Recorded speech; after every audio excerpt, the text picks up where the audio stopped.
Dobre, pán Novotný. Tak ja som veľmi rád, že ste prijali pozvanie tuto ku mne. Ste ma ovplyvnili, keď sme spolu chodili na jazykovú školu, ako veľmi pozitívny človek, s ktorým som rád, že som sa stretol. Pamätám sa, že sme robili ešte školský projekt, ozaj asi 6-7 rokov dozadu, keď sme tiež natáčali podobný rozhovor, síce v trošku menšom meritku, ale už tam sme s niečím podobným začali a teda teraz by sme mohli dať časť druhú, trošku dlhšiu, trošku viac do hĺbky. Čiže som rád, že ste tu. Ďakujem pekne za pozvanie. Ja by som rád načal, tak som sa pasoval s úvahami nad Bohom a nad podobnými nábožnými. Ja som si to tak začal študovať aj v Biblii, aj od ostatných ľudí, ktorí interpretujú z psychologického hľadiska o tom, o čom biblické príbehy rozprávajú. Mhm. A teraz aktuálne by som povedal, že sa tak pasujem s otázkou nejakého takého správneho nasmerovania sa. Najviac si to všímam v pracovnom prostredí, kedy som mal nejaké ciele, ale už mám pocit, že som ich, povedzme, že dosiahol, už je tam nejaká taká stagnácia. A teda presne mám pocit len takého nejakého zblúdeného, takých mikrocieľov, ale nič nejaké zmysluplné sa tam nenachádza.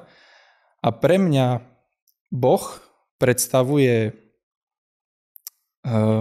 nejaké také zosobnenie tej správnej orientácie človeka. Že tam, kam sa ten človek teda naorientuje, to pre neho predstavuje toho Boha. A vás som sa chcel opýtať, či sa to dá nejak tak zjednodušene povedať, že čo je to najideálnejšie, za čím by sa mal človek tak v živote nastaviť a čo by ten Boh pre neho mal v živote predstavovať. Ja si myslím, že odpoveď na tú otázku je v tej integrite človeka, pretože človek sám o sebe nevie, čím je, spoznáva sa. Podobne ako spoznáva svet okolo seba, tak spoznáva aj seba. Spoznáva procesy, ja neviem, čo týka svojho zdravia, bolesť, pokoj, pohodlie a podobne. A podobne spoznáva niečo ho naplní, za niečím ho to ťahá, pretože buď má nejakú genetiku po svojich rodičoch, alebo niečo videl, zažil, alebo niečo, čo je prekvapením aj pre jeho rodičov, aj pre neho samého.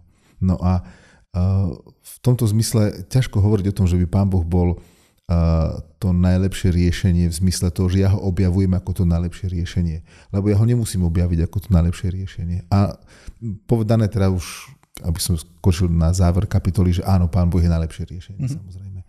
Cieľ nášho života teda, pardon. Ale keď človek je v tom procese svojho života, tak to nevždy takto vidí.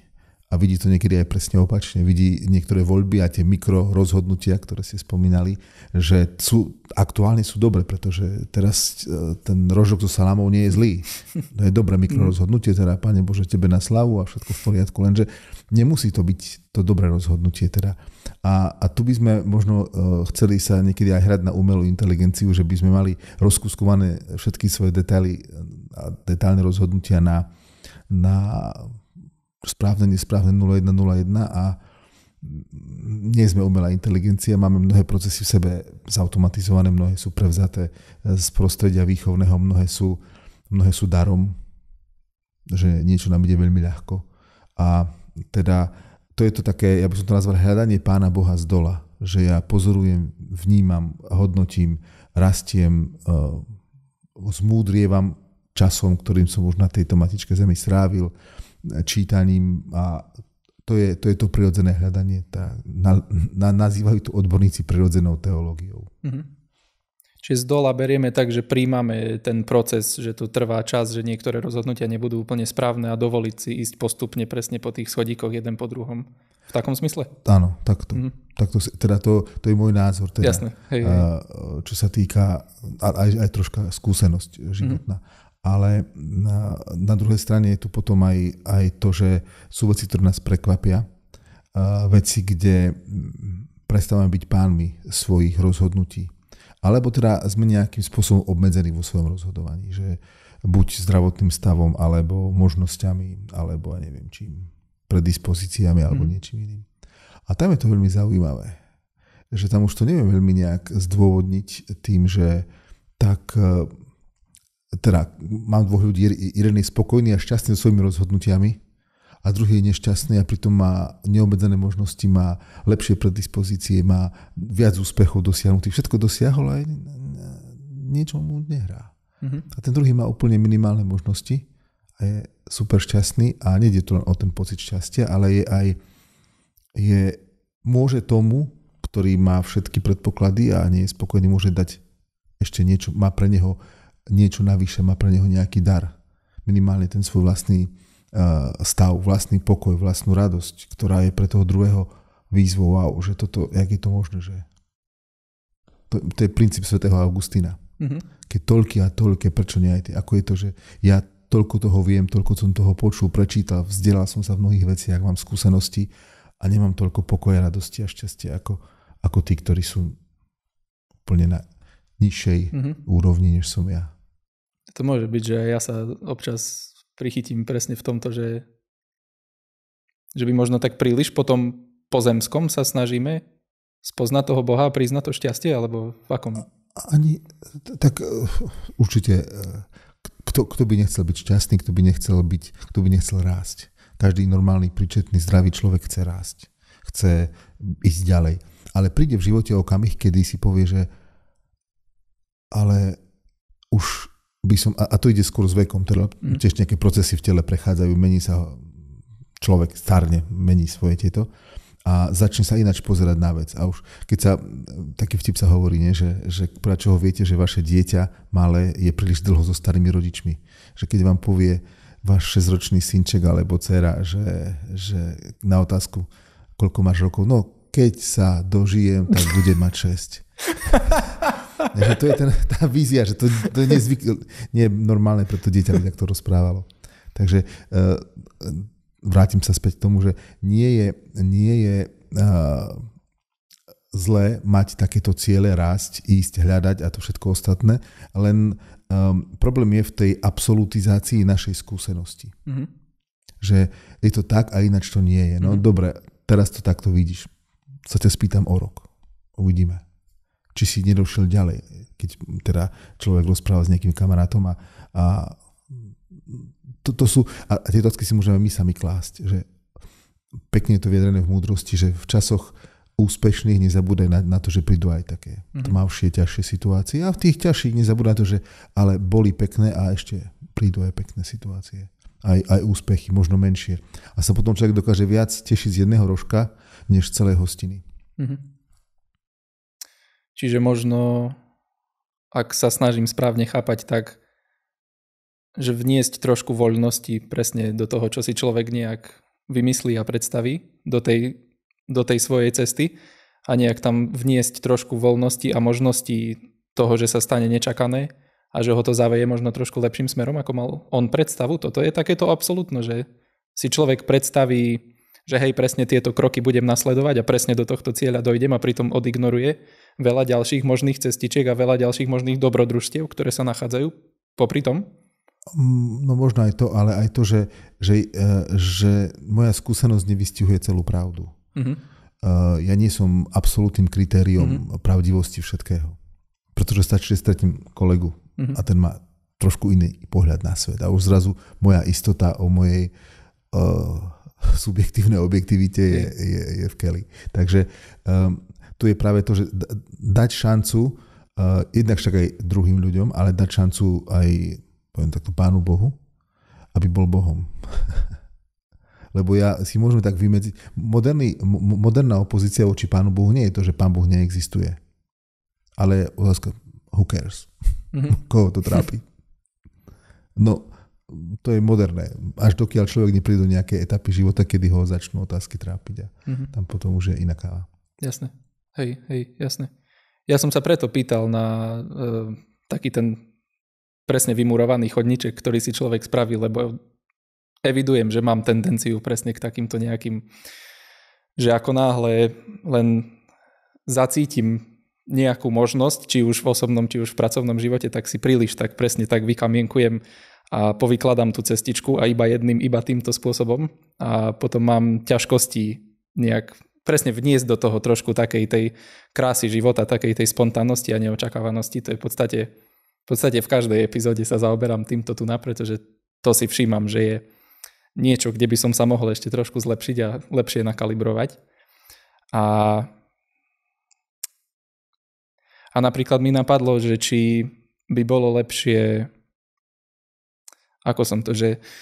že nedúfať v ten výsledok, ale snažiť sa spraviť v rámci možnosti to najlepšie, čo človek vie, aby za ním išiel ako keby niečo toto, že tá cesta je tým cieľom, alebo v tomto zmysle, že nepokladať úplne na ten najvyšší stupienok presne ten cieľ, ale možno nejak to dobrodružstvo toho ísť smerom za ním.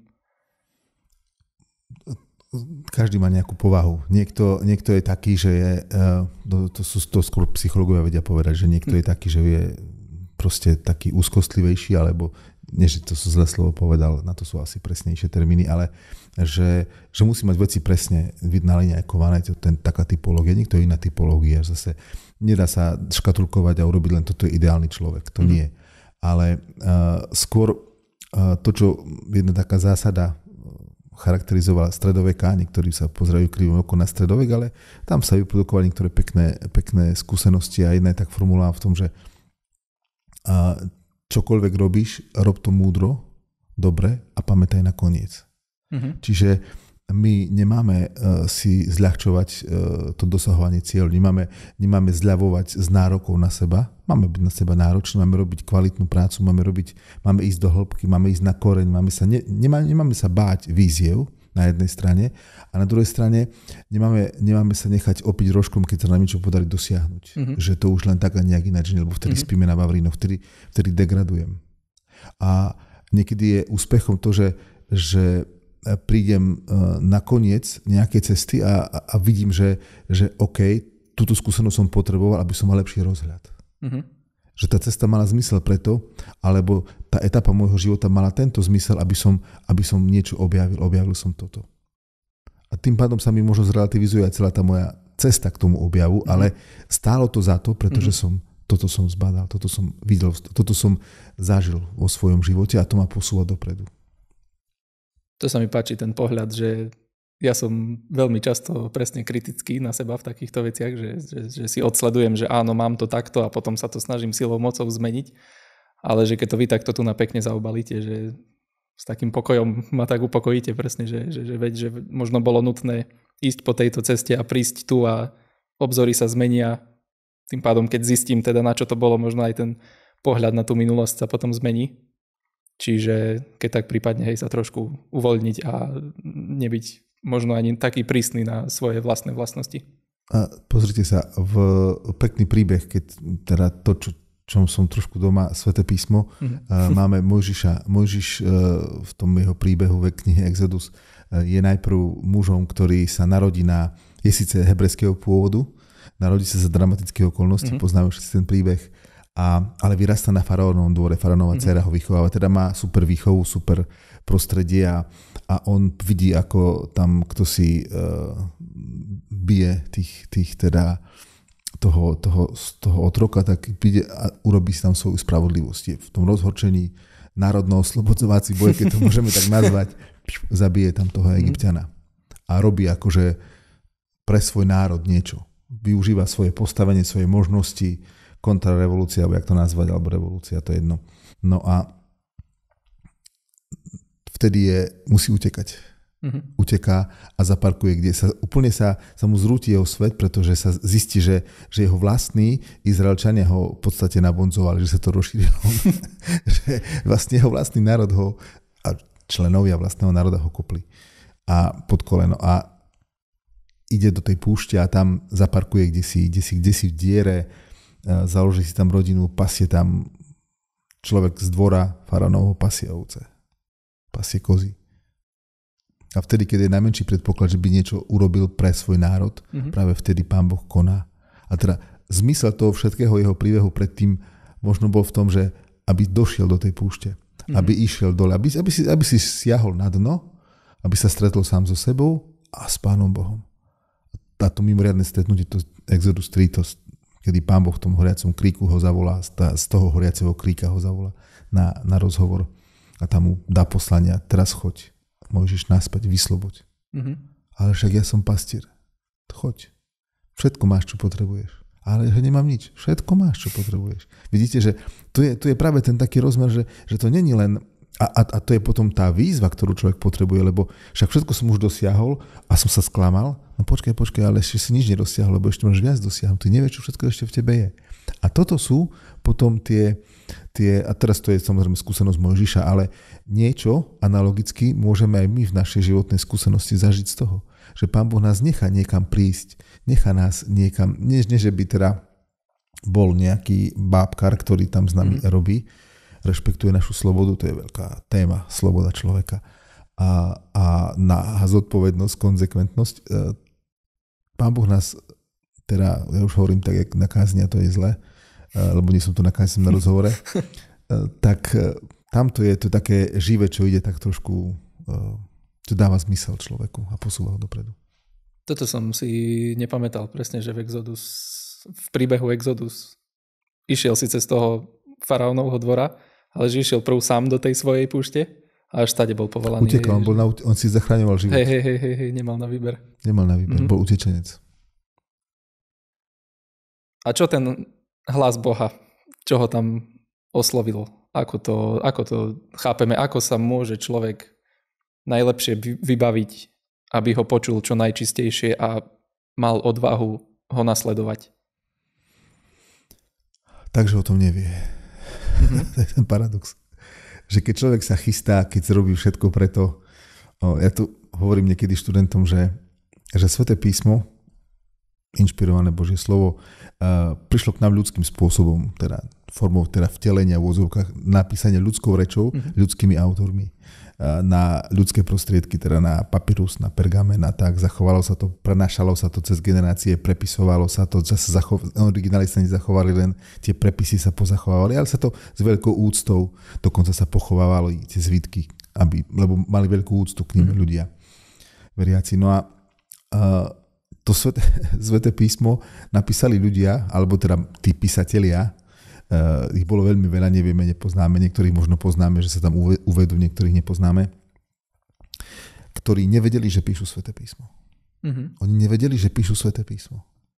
A napísali Sväté písmo. Boli v ich životnom príbehu, a to je to úžasné, že v životoch toľkých ľudí Boh konal mimoriadnym spôsobom, tak, že výsledkom toho je Sväté písmo, Bože, zbierka tých spisov biblických, ktoré majú pohnutú históriu, ktoré sa rodili v priebehu niekoľkých stáročí a máme ich teraz, boskávame ich a nie, že preto ich boskávame, že sme nejakí títo, ale nachádzame v nich život, ožívajú, keď sa stretnú s čitateľom, ožívajú a niečo sa deje v človeku. Takže toto je také, že podobne k tej vašej otázke, že vtedy človek sa stretne s Pánom Bohom, je pripravený, keď o tom nevie. Keď nečaká. Ľudia, ktorí majú aj také mimoriadne skúsenosti, lebo nie každému Pán Boh dá takú skúsenosť, jak mal Mojžiš. Nie každý má skúsenosť, ako mnohí majú, vydávajú svedectvo o tom, ako im Pán Boh prehovoril do srdca, kedy zmenil ich život, a to nechcem to opakovať, to sa dá nájsť. A nie vtedy, keď čakali, keď na to boli pripravení. Vtedy, keď nečakali, keď neboli pripravení. No, takže byť autentický a dať šancu Pánu Bohu. Nie preto, že by ju teda nevedel sa iným spôsobom, ale preto, že nás rešpektuje ako svoje stvorenie. A to je za tým aj ten koncept sveta, v ktorom sa nachádzame. Tam jedna z tých tém, ktorá je zaujímavá, je o svete, že prečo svet potrebuje a prečo sa vo svete rodí viera, alebo teraz kaďa sa to beje. No, je tu je tu čitateľ toho sveta. A ten čitateľ to sme my a čítame ten svet a v ňom seba čítame a pýtame sa a hľadáme odpovede na otázky. Nevieme. Vieme toho dosť a aj tak stále málo. A tým pádom nemáme prestať chodiť do kostola a prestať sa modliť, že akože, a tým pádom prehovorí Boh, keď ho najmenej čakáme. To je správne konať tieto kroky viery. Samozrejme, hej. Pretože sú súčasťou môjho autentického prežívania. Nie je to póza. Aha. Čiže nie s nejakou takou snahou presne ísť za niečím, uchopiť to, ale len v takej voľnosti prežívania toho. Ale aj v snahe uchopiť to, lebo to je jeden z cieľov. No tak zažil som niečo, čerpám od niekiaľ, viem, že som sa tu napil, nasytil som nejakú svoju potrebu, tak idem znovu nasytiť sa slovom, modlitbou a nielen tým, že tam niekto niečo zaspieva alebo niečo sa pomodlí, ale tam aj Pán Boh môže mi prehovoriť tak mimoriadnym spôsobom, lebo prehovára, tak by som povedal, racionálnym spôsobom, že nepočujeme, väčšinou ľudia idú do kostola si vypočuť kázeň, že no čo tam ten farár bude hovoriť, boring discussion after dinner, ale môže byť aj to, že nejaký vtip hovorí, že idú z kostola po veľkonočnom tomto dvaja manželia a muž tak dudre, že no to hrozne, 2 hodiny to trvalo a jak ten farár falošne spieval. Až nám hovorí, no čo chceš za 2 eurá?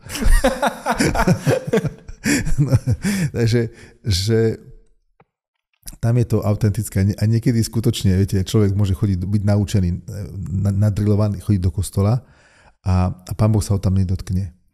A na ceste z kostola sa niečo stane a ho to vráti naspäť do chrámu, ale už iného. Takže Pán Boh není zavretý v kostole. Teda máme Eucharistiu, bohostánku samozrejme, ale Pán Boh ako taký nie je zavretý. To je niečo, tá skúsenosť, teda Boh ako taký nie je niečo, teda niekto, osoba, ale je to niečo, čo presahuje naše aj poznávacie možnosti. No. V zmysle tom, že nevieme si to vyvolať, podobne ako si vieme video pustiť na mobil. On je pánom, to som chcel povedať. Hej, jasné. Ja ako začiatočník v tejto tematike si často Boha vysvetľujem ako vnútorný hlas, ktorý človek počuje. Viem, že to nie je to jediné, čo Boh predstavuje, ale idem nejakým správnym smerom, akože môže to znamenať aj toto tu alebo som mimo? Ja si nemyslím, že ste mimo. Nie. To si myslím, že mnohí takto prežívame, že vnútorný hlas. Niekedy to dokonca môže viesť k tomu, že v podstate, že akéby redukovanie Pána Boha na vnútorný hlas. Čo teda celkom tiež nie je dobré. Sväté písmo hovorí o tom, že sme stvorení na Boží obraz. A to je taká jedna veľmi hlboká pravda, že keď sme na Boží obraz, na Božiu podobu, tak niečo z Pána Boha máme v sebe. To znamená, v tomto zmysle aj ten Boží hlas v nás a na iných miestach potom sa pripomína, že neviete, že ste Boží chrám a že vo vás prebýva Boží duch. To by teda Boží chrám zničil, toho Boh zničí. Apoštol Pavol v liste Korinťanom 1. 6. kapitole to píše, že a hovorí aj o dôstojnosti človeka. Teda človeka ako nielen, že človek dušička, ale človek jednota duše, ducha a tela. A hovorí ako o chráme Boha. To znamená, že keď vo mne vnútorný hlas zaznieva, tak je to aj Boží hlas. Nemusí to byť len Boží hlas, lebo môže mať nejakú chorobu, môže mať halucinácie, lebo vtedy to sú halucinácie, proste nejaké tie chemické prvky v mojej CNS-ke niečo nefunguje, jak by malo. Ale Pán Boh môže aj tak prehovárať. A potom svedomie tiež. Opäť, sú na to psychologické teórie, samozrejme, ego, superego a it a tak ďalej. A to už bolo vyvrátené, potom sa ďalšie a ďalšie. Ja nie som na to expert, takže to by bez psychológie vedeli porozprávať. Ale nemôžeme redukovať Pána Boha na vnútorný hlas, ale ak v nás Pán Boh hovorí vo našom vnútri, to neznamená, že nemôže, že sme na jeho obraz stvorení a dáva nám svojho ducha, máme s ním spoločenstvo, podobáme sa mu. A Pán Ježiš hovorí, že znútra toho, kto uverí vo mňa, potečú prúdy živej vody. Symbol živej vody, to povedal o duchu, ktorý mali dostať tí, čo v neho hovorili. Teda človek sa zrazu stáva aj zdrojom inšpirácie a požehnania pre tých druhých. Práve vďaka tomu, že nejakým spôsobom, teda konkrétnym spôsobom, žije svoj vzťah s Bohom, dáva Bohu šancu. Rozumiem. Hej, jasné, hej. Čiže v mojom prípade môže to byť aj vnútorný hlas, môže byť aj Boh, ale nie iba. Definitívne nie iba. Hej. No, môžete si aj nahovárať, viete. No jasné. Môže vás niekto zmanipulovať. Hej. Keby som bol dobrý manipulátor, čo teda asi nie som, tak by som vás tu zmanipuloval, že by, neviem, ale ja to neviem teda tak nejak manipulovať, alebo teda nesnažím sa. No jasné. alebo človek, čo má nevysporiadané zámery, tak samozrejme, že vo vnútri svojom môže počuť niečo iné, ako povedzme, že objektívnu pravdu a to, čo je objektívne správne. Čiže hej, to dáva zmysel. Samozrejme. A keď už ste načali s Ježišom, tak ja sa to tak laicky spýtam, ale aký je jeho význam v našej viere? Už kľúčový. Práve preto, že jedna veta, ktorú Pán Ježiš povedal, že kto vidí mňa, vidí Otca. A to povedal o Bohu, že kto vidí mňa, vidí Otca.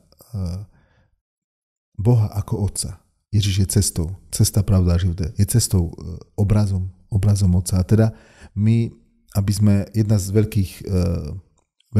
veľkých problémov ľudí sú rôzne obrazy Boha. Predstavy o Bohu, samozrejme. Ktoré majú svoje nejaké zdroje. A niekedy skutočne tá predstava o Pánu Bohu je to najväčšou prekážkou pri duchovnom raste, alebo teda pri poznaní Boha ako takého. Moje vlastné očakávanie, aký by mal byť Pán Boh. Že na neho projektujem svoje tieto očakávania. Že mu nedovolí človek byť Bohom. Všetkým, čím by mohol byť, ale iba mu vyseká nejaké také malé miestečko, do ktorého by sa mal pomestiť. Pane Bože, ty by si musel toto urobiť, ty by si mal toto robiť. A ako to, že to nerobíš? Hej. A to už je iba taký alibizmus, potom to už nie je asi to práve, čo by to malo. Niekedy sú to silné témy, pretože človek chce dobro a to dobro sa nedeje. A s tým sú to vážne témy, otázka utrpenia nespravodlivého, alebo utrpenia bolesti, napríklad utrpenie detí. To sú ťažké témy. A teraz, Pane Bože, prečo si dopustil, že tento človek, takto sa hovorí, čo si dopustil, prečo toto sa deje, ako to, že sa na to môžeš dívať. Pre mňa nemôžeme, takého Boha neverím, že čo to dopustí. A to sú ťažké, zoberte si nejakú vojnu, alebo nejaká, hociaká nespravodlivosť taká. Ale to sú také najcitlivejšie, že človeku sa otvára nožík vo vrecku a jak je to možné, no. Tam zápasíme veľmi.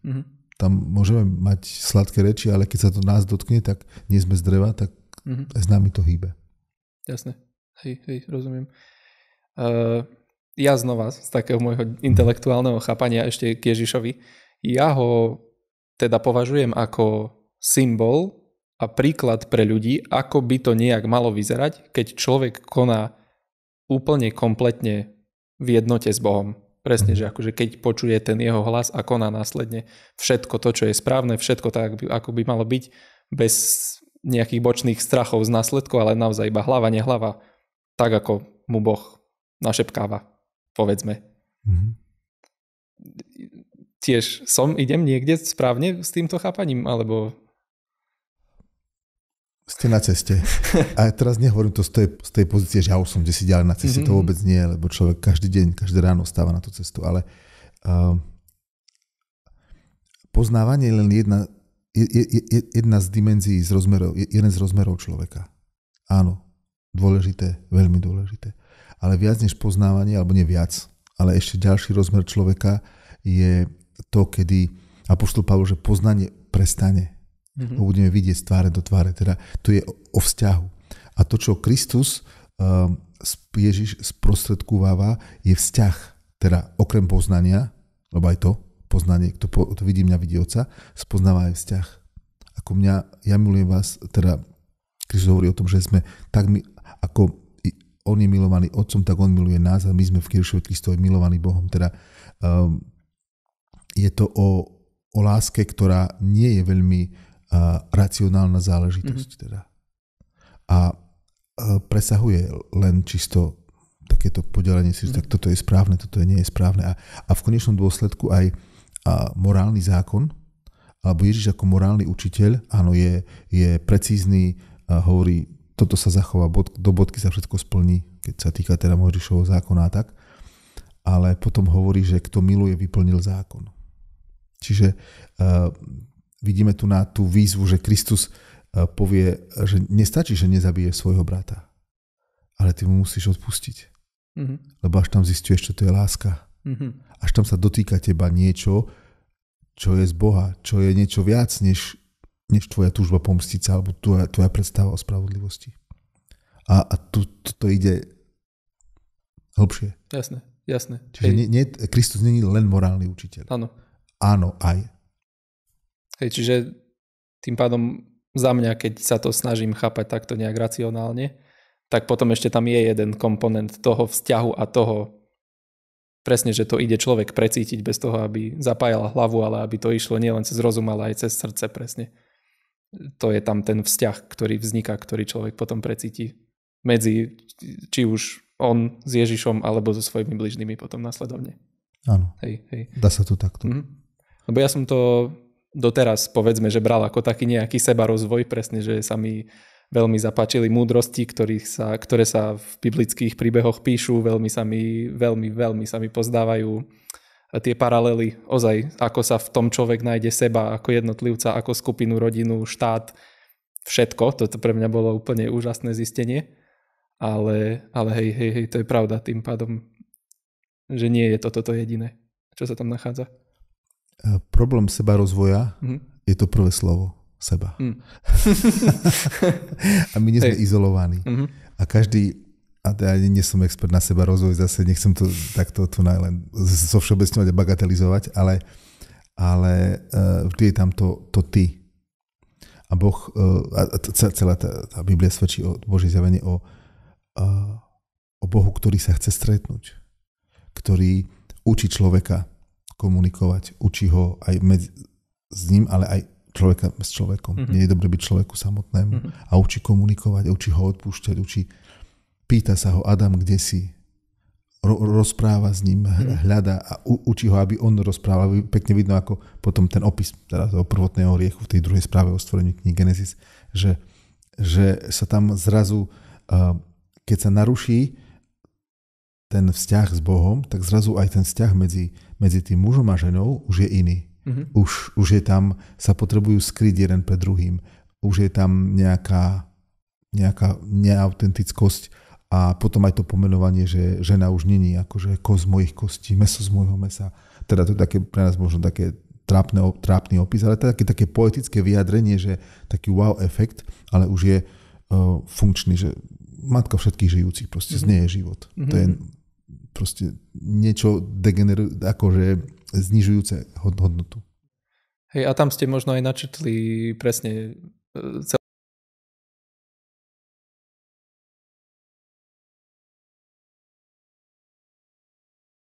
tak izolovanie, že presne len v takej bublinke, že tak ja som tu sám so sebou alebo sám s ním úplne v pohodičke úžasný, ale potom sa mračím a nekonám a podobne, aby aj na to ľudia pamätali.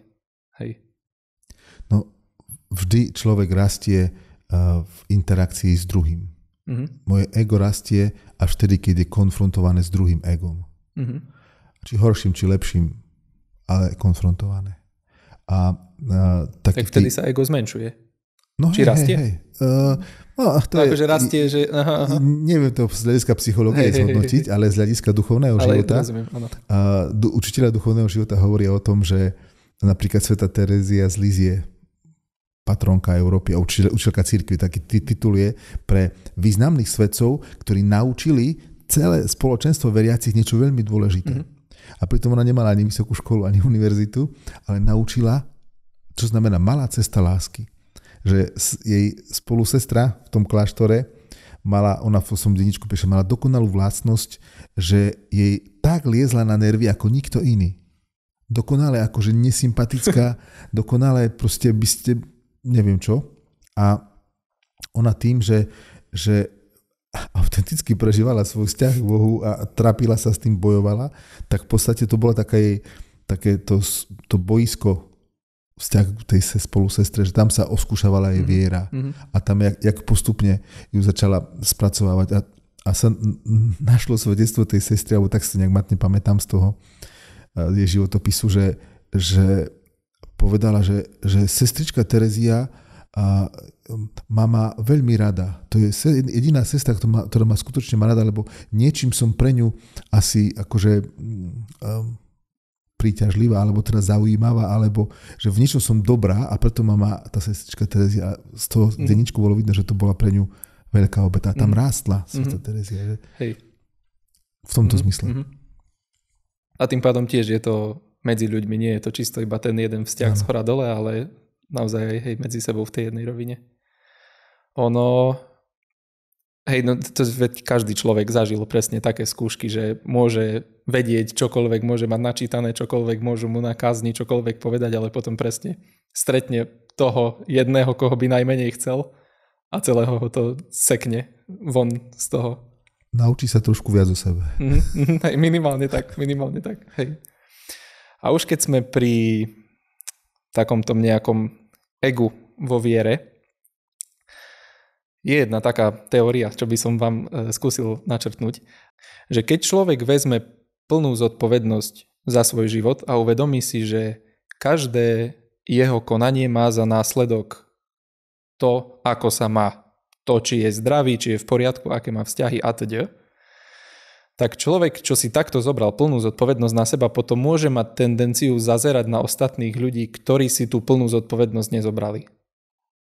A môže byť ťažké nájsť pre nich presne tú lásku ako pre blížneho, lebo ja si poviem, že ale ty sa nesnažíš naplno. Že ja sa snažím naplno, ja mám svoje poriešené, ale nemám s tebou súcit, lebo viem, že sa nesnažíš na 100%. A to je taká pasca trošku, čo vie tak človeka chytiť do takých tých, že tak trošku zazera, tak trošku pozera dole na toho človeka. A viem, že aj ja sa v tom často nájdem. Každý. A teda len neviem potom, ako to nejak konfrontovať, alebo... Mať radosť z toho, že ste uchopili svoj život. Že ste spoznali hodnotu. Že ste zobrali zodpovednosť.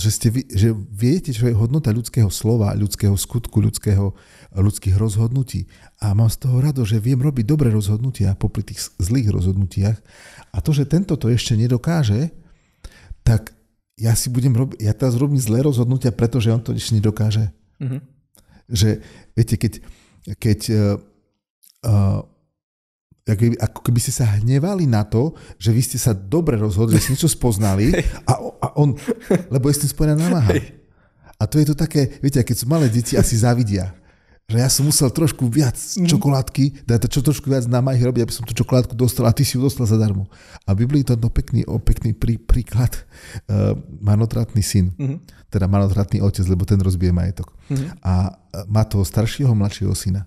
Ten mladší syn je taký beťar a povie otcovi taký suverén, majster svetla, že daj mi, čo mi patrí, majetok, mám určite nejaké percento, sa budem s tebou aj súdiť o to, daj mi to percento a ja si idem s ním robiť lepšie, čo je môj život. Rozbije to, skončí to, poznáme ten príbeh, skončí ako pastier svíň, proste, no, poviem, že skončí ako bezďak a alkoholik. A vtedy, keď si uvedomí, že žerie to, je to, čo žerú svine, na takej úrovni, tak sa že ja som bol kto si iný. Postaví sa a ide späť k otcovi, že aspoň by som chcel slúžiť u svojho otca, tam sa starať o dobytok, lebo tam sa bude mať lepšie ako sluha než tu. A otec ho príjme a príjme ho nie ako služobníka, ako syna, ktorý mu rozbil majetok, ale príjme ho ako jeho syna, ktorý je jeho synom a dá mu naspäť pečatný prsten, to znamená dá mu naspäť PIN od karty, od účtu, dá mu proste akože prístupové práva, všetko mu dá, auto mu dá, neviem čo mu dá a hostinu urobí. A jeho starší brat, ktorý celý život tam s otcom proste robili ten rodinný biznis, všetko a nechce vojsť, sa urazí. Tak tento ti to všetko rozbabral. A ja tu stále som s tebou a nemám nejaký bonus, nejaké benefity navyše a on ti toto všetko takto rozbabral. A vtedy mu ten otec, lebo to je ten marnotratný, čo rozbíja, čo je bohatý dosť na to, aby všetko rozbil, tak hovorí, že pozri sa, že ty si celý, že by si mal byť šťastný. Sa tiež z toho, že sa máš dobre. Sa tiež z toho, že máš každý, ty máš spásiť sa dobre si kozľatko zo stáda. Sa tiež. Sa nevieš tešiť z tých darov, čo máš a ešte závidíš tomu svojmu bratovi, že on sa dostal z tej biedy vonku. Že by si mal trošku opačne. By si sa mal tešiť, že konečne sa nerozbíja majetok a že sa bude znova potom zveľaďovať. Teda tu je také, to je tá pasca pre úspešných, že sa tak zhora pozerať. No, máme s tým všetci problém, ale dobre si to povedali. Slepá ulička. Tak tam je asi aj perfektná ukážka celkovo jednoducho porovnávania sa a z porovnávania svojej situácie so situáciou niekoho iného. A že to vie byť presne veľká pasca toho, že marnotratný syn starší si neuvedomil, že on sa mal dobre stále. Aj to, že sa mal dobre, jedna vec, ale tu nie ide o porovnanie, ale že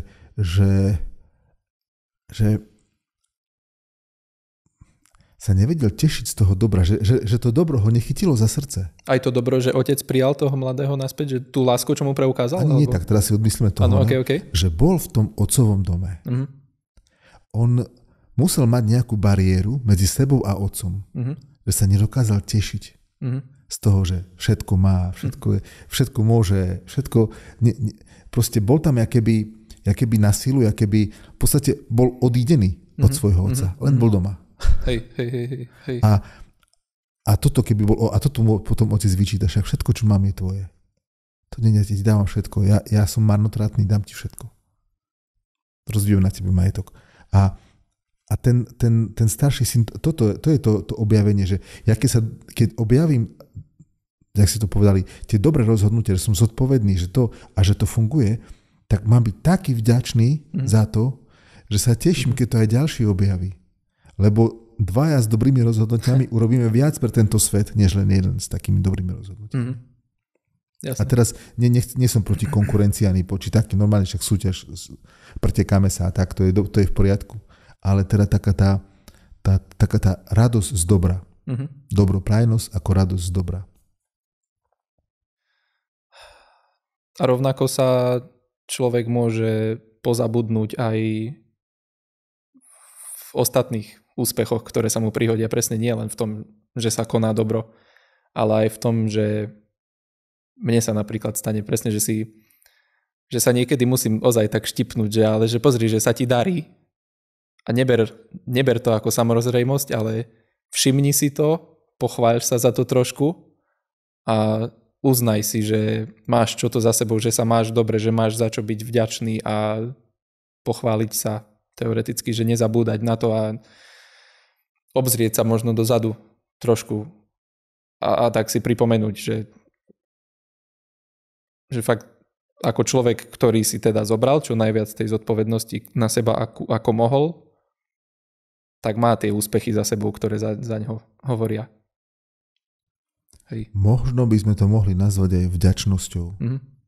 Že vďačnosť je to, čo je taká, čo rozvíja človeka asi možno najviac. Vďačnosť nie je nejaká formálna, ale taká vďačnosť, že som vďačný, ja sa teším sa aj z mála, som vďačný aj za málo, som vďačný za veľa. A to potom robiť z človeka aj človeka vzťahov. Vie človek rozvíjať svoju vďačnosť napríklad v modlitbe? Lebo sú presne znova tie také sebarozvojové techniky a kadečo, že máš si pred spaním vypísať 5 vecí, za ktoré si vďačný, alebo ráno, alebo kedykoľvek, aby si človek pripomenul, že mám to fajn, že ako mám rodičov, mám strechu nad hlavou a podobné veci napríklad.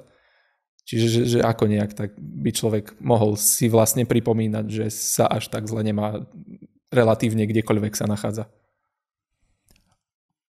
Aj toto je jeden z týchto, ale v duchovnom živote praktizujeme modlitbu vďaky, poďakovanie, vďaka, taká krátka, niečo sa mi podarí, vďaka ti, Pane, alebo proste nejaká taká krátka modlitba. Tak, alebo len idem po ulici, je západ slnka, je mäkké svetlo a zasvieti to do uličky a sa mi ukáže obraz ako tapeta, ktorú by som nikdy neodfotil a neodfotím a niečo pekné, krásne, proste o 5 minút už nie je, alebo o 3, ale niečo pekné, vďaka ti, Pane. Akože niečo, mám z toho radosť. Ďakujem a idem ďalej, že mám svoju robotu, ale nie som nejaký snílek, ale len také drobné veci poďakovať. Napríklad poďakovanie po jedle. Hej. Také akože, no ďakujem rodičom alebo manželke, deťom, alebo komu v reštaurácii asi čašníkovi, že poďakujte v kuchyni, dobre to navaril. A podobne teda. A to, viete, jaké to všetko vedia tí, čo to robia, tie techniky, že psychológovia, že ako vďačnosť motivuje potom, že to má aj biznisový efekt. Hej. To asi viete lepšie než ja. Tak ako je tam nejaký aspekt určite. A potom teraz, keď ste povedali, že vďaka Bohu, tak mi napadol taký protiargument presne tomu, že berem za všetko zodpovednosť, ale možno nie je správne, keď sa človek príliš sám seba presvedčí o tom, že je to všetko moja zásluha, že zabudne poďakovať Bohu v podstate v takýchto prípadoch, že začne fakt príliš existovať iba ako sám so sebou a odíde mu tá vďačnosť za to, že protirečí si to, lebo ja som prv povedal, že fakt, že za všetko, za úplne všetko si človek môže, ale teraz na druhej strane si človek povie, že ale je tam možno niečo ešte extra, musím poďakovať, že som sa narodil tu a nie tam, alebo že možno sa nejaká náhoda stala, alebo či už sa mi len nejaký pekný západ slnka vyobrazil. Čiže tam možno treba nájsť nejaký balans medzi ocenením seba a ocenením. Byť pravdivý k sebe znamená spoznať svoje dary, spoznať úspechy, priznať, nehanbiť sa za to a na druhej strane spoznať aj svoje neúspechy. Aj šedé stránky, aj tie čierne a neskrývať ich pred sebou. Pred druhými môžeme skrývať, ale pred sebou nie. Aby sme boli autentickí, lebo sa nemôže všetko hovoriť každému, ale jednoducho musím sám prvý spoznať svoju nejakú slabú stránku, že toto som zle, toto som tam zlomyselne povedal, tú poznámku som nemal povedať, lebo viem, že som toho kolegu či kolegyňu som tým zranil, som tak pekne pod rebro pichol tým slovom. Alebo som zaklamal a som ho zaviedol kdysi do cestia. Takže že tam je potom to také, to, čo si človek vychováva svedomie. Vďačnosťou, paradoxne, si vychovávame svedomie, lebo spoznávame aj opak dobrých vecí, zlé veci. A tam je veľká vec a samozrejme nie nejaké prehnanie, ale priznať si svoje chyby. Byť si vedomý svojich chýb a mať to vedomie omylu a aj vedomie zla. Že som aj zle urobil, že je vo mne aj odvrátená strana mesiaca. Hej. Že v podstate, a to hovoria tiež psychológovia, že každý človek je schopný aj brutálnych činov. Takže že mám v bázni, mám bázeň sám pred sebou, že dokážem aj zlé veci robiť. Takže že sa vychovávam, namáham sa, cvičím, aby som duchovne neochrnul, alebo teda ľudsky neochrnul. Ono je to, už neviem presne, ktorý autor, ale presne povedal, že čiara rozdeľujúca dobro a zlo prechádza srdcom každého človeka. A to je pripomienka toho, že ja som si to tak matematicky vyobrazil, že presne človek ako nejaký taký prázdny papier, keby bol vystavený rovnakým podmienkam a rovnakému životu, tak by došiel do podobného výsledku. A to sa snažím si pripomínať presne, poviem škaredo, pri ľuďoch, ktorí mám pocit, že sú možno duchovne trošku nižšie. A teda sa snažím si pripomenúť, že keby si ty bol vystavený tomu, čomu bol vystavený on, bol by si na tom takisto ako on, tak na ňo prestaň zazerať. Lebo presne, že skôr súcit, ako to súdenie toho, že prečo si taký, prečo sa nevieš a podobne. Toto je pre mňa taká zapeklitá cestička. Veľmi nebezpečné je myslieť si, že sme lepší než druhý. No. Aj keď to vyzerá na prvý pohľad, všetko mi preto hovorí, veľmi,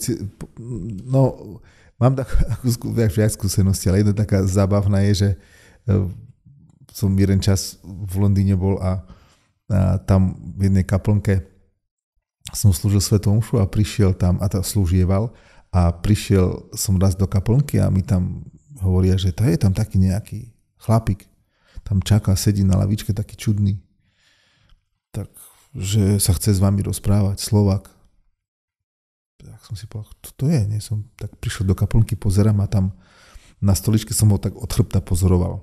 Dlhé vlasy, taký rockerská postava, také tričko s odstrihnutými rukávmi alebo odtrhnutými, všetky tie dead metalové možné symboly na tom tričku vykreslené, potetovaný trošku, dosť možno. A tak som si pozrel, no to čo tu za exota prišlo? Čo tu robí? No, tak som si ho tak na neho pozrel, takže či prišiel provokovať, alebo či možno, kto vie, nikdy človek nevie. A bol taký aj teda postavy dosť silnej, ako mohutnej, že no keby som sa s ním pustil do bitky, nezvyknem sa byť, ale tak asi by som dostal by som. Tak som potom začal, a teraz on mi hovorí, ja som sa prišiel vyspovedať. Dobre, tak dobre, ja vám poslúšim, ale ste niekedy boli na spovedi? Hej. No a potom sa tak vyrozprávali, už bolo po všetkom, potom skamarátili. Aj sme sa potom navštevovali, jeho rodinu som navštevoval, mal normálne rodinu, deti, ale jeho životný štýl bol taký.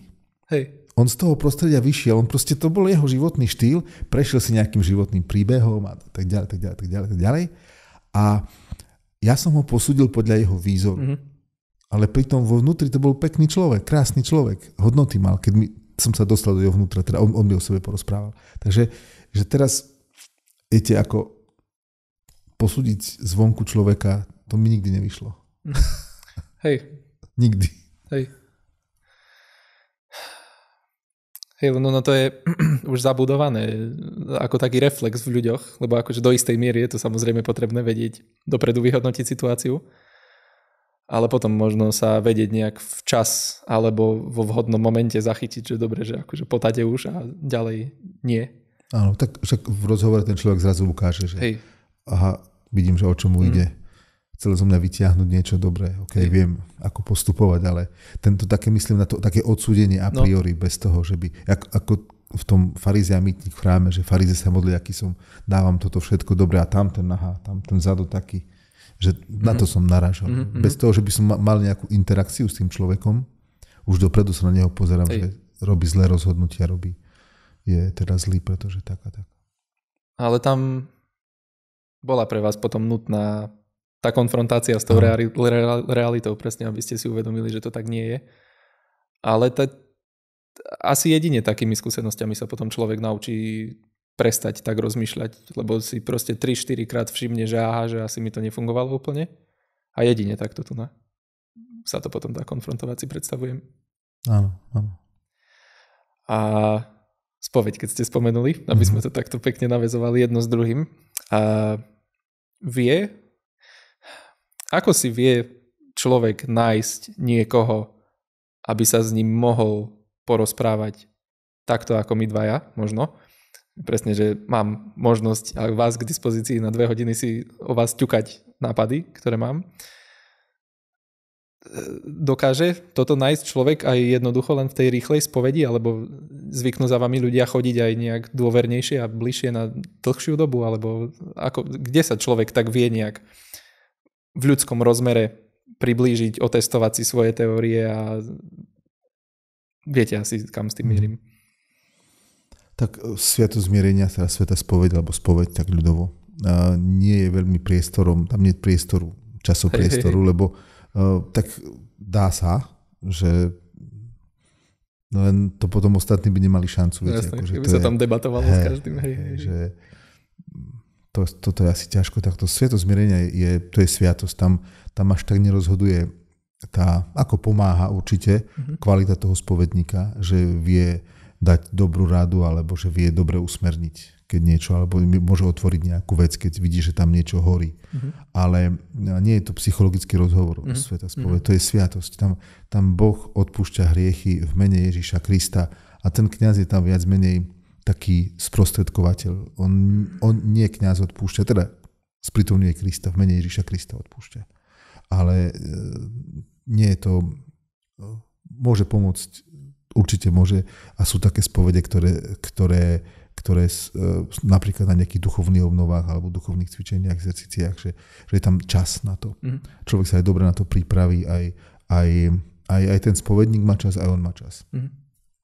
Ale klasická svätá spoveď, kedy človek prichádza vyriešiť nejakú zásadnú vec alebo nejakých pár zásadných vecí, tak tam nie je veľmi teda ten časopriestor. Lebo ja si presne ako tak úspevne spomínam na to, ako som ako malý zvykol chodiť presne s napísaným zoznamom, len som ho odverklikoval, dostal som niečo sa pomodliť a išiel som rovno vonku, len tým pádom neviem, možno človek, ktorý nemá v okolí ľudí, s ktorými by sa o tom mohol porozprávať, že kde by tak mohol nájsť. Že či teda sám so sebou a s písmom, alebo či nejak... Cirkev je spoločenstvo. V názve cirkev, eklézia je zvolanie, zhromaždenie, spoločenstvo. Teda beda samotnému, lebo keď spadne, nemá kto by ho zdvihol. Takže treba mať, rozprávať sa a na konci jazyka, jak sa ľudovo hovorí, sa všetko nájde. Aj smer, aj všetko. Čiže porozprávam sa tu, kamarát, často také príbehy sú, že sa dostanú napríklad na nejaký rozhovor, keď niekto chce sa porozprávať aj tak vážnejšie, alebo chce takú sviatosť zmierenia aj s rozhovorom, tak to nazvem. Dobre, nech sa páči, ale si to dohodneme. A to tak príde cez nejakého kamaráta, cez ten a ten sa pozná toho a ten a tu a tá toho a tak a tak. A nemali by ste čas? Dobre, sa dohodneme vtedy a vtedy. Hej, jasné. Lebo niektorí ľudia majú takú, ktorí nie sú takí, by som povedal, že zabehnutí v systéme, a čo aj niekedy na škodu, keď človek zabehnutý, lebo vzniká z toho taká rutina, ale keď má nejaké averziu voči alebo zažil možno niečo také automatizované, kde si také formálne, alebo niečo nepekné, tak, alebo sa bojí, tak si radšej overuje, že aké ide do vody, že či je studená tá z nohou, tak len trošku, že môžem tam vojsť, lebo či neprechladne ma to nezlomí. Hej, presne. Ale napadá mi napríklad aj nemať predsudky voči spontánnym rozhovorom a nespraviť si záver o niekom, koho mám v živote a možno nezačať úplne s tým najradikálnejším, najväčším rovno, ale začať objavovať teda aj dušu ľudí, ktorých mám v blízkosti, možno aj keď sú neveriaci a ja som veriaci, ale skúsiť tam nájsť nejakú spoločnú reč aj s nimi, keď tak, a vymeniť si svoje teórie. Jasné, však na to sme ľudia, sa máme byť schopní porozprávať s kýmkoľvek. Hej. Kto vie rozprávať a si rozumieme jazykom. Takže neznamená, že s každým vyjdeme, ale vieme si porozprávať. Tak. Ja som kamarátov, čo som mal alebo kamarátov neveriacich, tak, alebo takých aj ateistov, takých bojovných, tak sme nakoniec skončili tak v takom dobrom akože vzťahu, že rešpektujúcom. Dokonca jedna z tých známych, tam sme sa hádali o Marxovi, o komunizme, socializme, ateizme, všetko možno, také prestrelky. Ja som ešte teda dieťa odchovaný teraz socializmom, tak mám všetky tie ruštinu a všetko sa tam študovalo. Tak mám skúsenosť teda ako ja určitú, nech sa prejakú, ale skončilo to tým, že nám povedali, že sa bude modliť, že by sme sa zase stretli a podebatovali. Čiže to znamená, že tá kvalita nášho rozhovoru nebola zlá. Hej. Keď ateistka povedala, že sa bude modliť, že by sa zase stretli a podebatovali. Taká bola partia väčšia. Hej. A vtedy možno človek zistí, že má viac spoločného ako toho, čo ho rozdeľuje.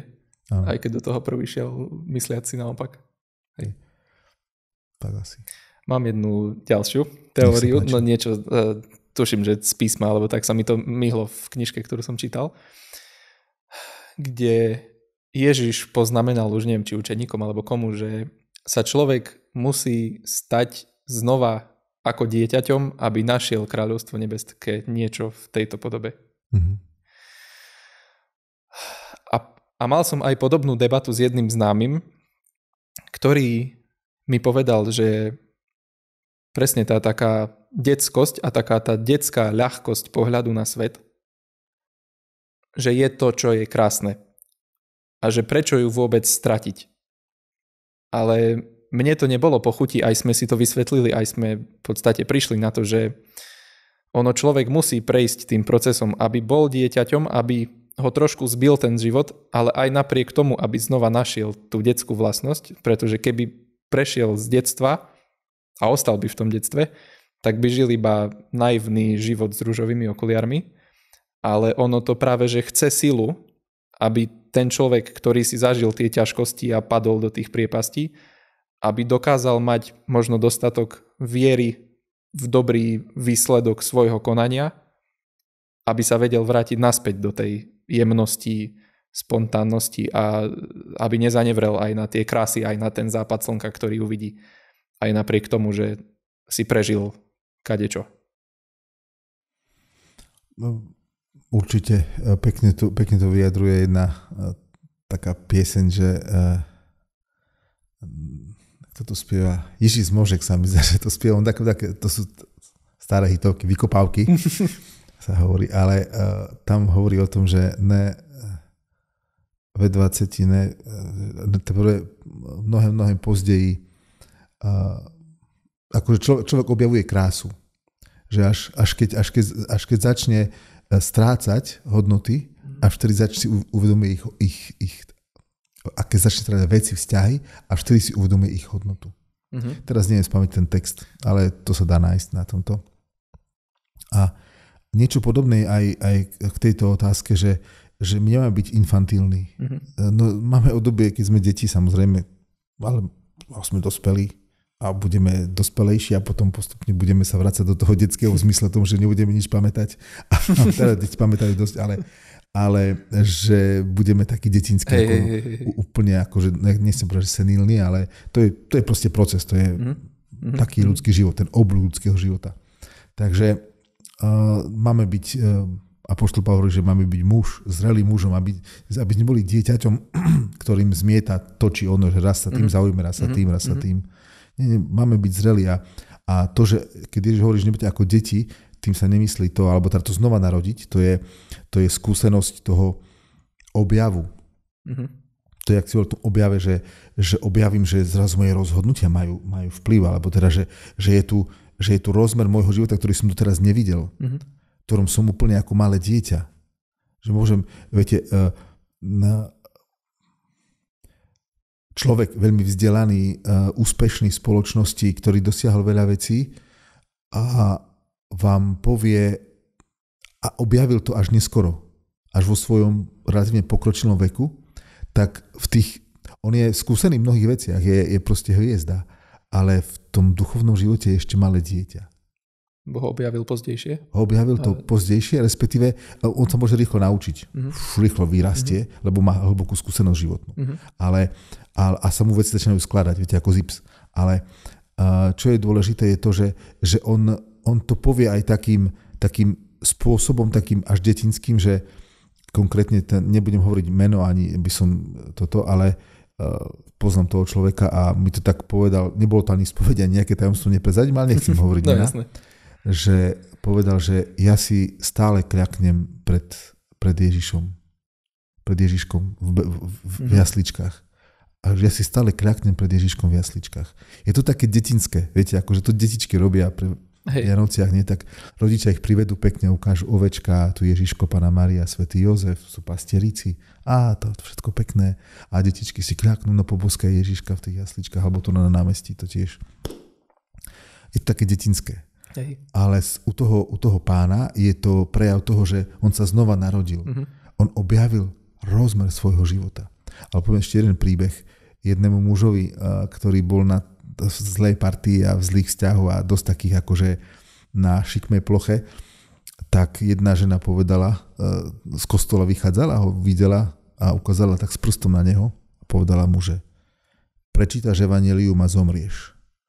A on celý strach, lebo viete, ako na vás nejaká starka takto pozrie a s takým pohľadom, možno aj ostrým a s prstom, keď na vás ukazuje, to človeka vystraší a tak on zobral a prečítal evanjelium, bol zvedavý, že no akože aj sa bál, aj nie, ale prečítal evanjelium. Ale nedá to človeku. A nezomrel. Tak potom išiel k tomu kostolu, čakal na tú pani, na tú starku a hovorí, že no, som prečítal to evanjelium a som nezomrel. Ona mu hovorí, zomrel starý človek v tebe. Ty žiješ, ale už si nový človek. Už si niečo zistil, spoznal si. Čiže to mi hovoril môjmu kamarátovi hovoril to ten človek, ktorý to zažil a zmenil svoj život. Dostal sa zo šikmej plochy von. Čiže niečo, to detské je tam, ale nemáme byť detinský teda. Jasné. Takže asi, neviem, či som... Hej. A tým pádom, tak ako to vy vnímate, sa to primárne spája s objavom hĺbky viery? Nie len, môžeme byť aj v iných oblastiach. Teda, že objavím niečo, čo som doteraz nevedel. Napríklad niekto, teraz poviem príklad z výživy, niekto je naučený sa starať o svoje zdravie, má zdravú výživu, jedlo a to všetko ostatné a funguje v pohode. A niekto to objaví vo svojej 50-ke, že treba sa zdravo stravovať, obmedziť tuky, vyprážané, neviem čo ešte možné. A je pre neho veľký objav. Hej. A druhý to funguje už 30 rokov to funguje. Čo si, to je normálna vec, tak to funguje. Aha. Čiže, hej. Ale je nutné, aby to bolo podložené presne nejakou tou skúsenosťou, aby to mal s čím odkontrastovať. Tým pádom presne ako ste hovorili, že človek zistí, čo má hodnotu, keď to začne strácať, tak možno rovnako, aby si prv zažil aj to ťažšie, aj to zabehnuté, aj to obyčajné a monotónne a potom niečo, čo ho tak chytí za srdce. Kratšia cesta je uveriť niekomu, kto mi o tom povie. Že lekár mi povie, však obmedz toto a zvýš percento toho a toho v tvojej stráve a bude dobre. Dobre, pán doktor. Hej. A potom, však som to mal. No, už 20 rokov to lekár hovoril. Hej. Ale to sa častokrát človek nájde v takej situácii, kedy presne... A to je to, že uveriť autorite nejakej, napríklad tomu lekárovi, alebo že určite mi nechce zle, keď mi radí takúto zmenu strávničku, jedálničku. A napríklad situácia, že prečítaj písmo a zhoríš, či zomrieš. No preto som povedal zhoríš, lebo je taká pekná idea toho, aby si človek sám sebe dovolil byť optimálne spaľovaný. Aby optimálne dovolil spaľovať isté časti seba, presne už tým, či to ide konfrontovať pred očami Boha. A je to nutné kvôli tomu, aby sa človek potom neocitol v tak zlej situácii, že zhorí celý naraz v podstate. Čiže možno úloha ani nie kresťana, ale každého človeka, ktorý by presne chcel konať nejaký rozvoj, posunúť sa, nájsť nové veci, by bola presne kúsok po kúsku dovoliť nájsť napríklad tie svoje negatívne vlastnosti, ako sme si tiež spomínali, a dovoliť im byť spálené, konfrontované s tým vyšším a postupne nejak tak budovať tú mozaiku seba k lepšiemu. Dáva to zmysel. Ja by som ešte tak tu trošku podotkol, možno prihrial svoju polievočku, aj keď teda neviem, či to je miestna prihranie polievočky, ale ľahko sa človek môže dostať do situácie, že sa zlomí, znechutí, frustruje, zdeprimuje, keď spoznáva tieto situácie. Viete, že narazí, že zistí, že niečo nevedel, čo mal vedieť. Alebo niečo zle robil, čo mal robiť lepšie. Napríklad situácia, že človek si rozbije manželstvo, pretože pre nejakú neveru rozbije si vzťah, rozbije si manželstvo. A teraz zastáva pesnička tohoto Honza Nedvied, čo spieva, že je skoro púlnoc a z kostela zvon. Nana pripomína, pôjdu sa mejt a pozhasínám. Co bude dál?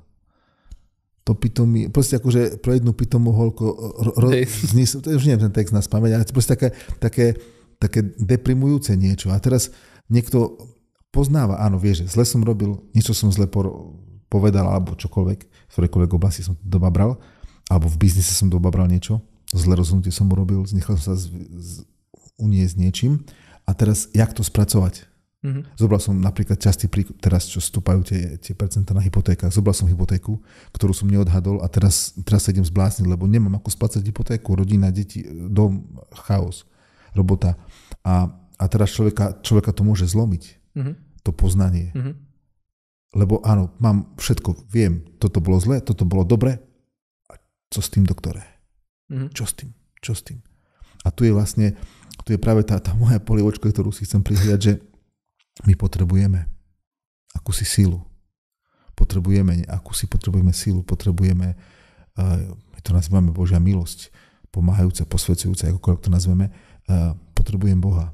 Vtedy mnohí na kolenách človek volá, kričí k Bohu. A toto sú situácie, kedy najmenej čaká, že ho Pán Boh vyslíši, lebo racionálne nevidí riešenie. A vtedy Pán Boh niekedy koná, Pán Boh koná len rozličným spôsobom.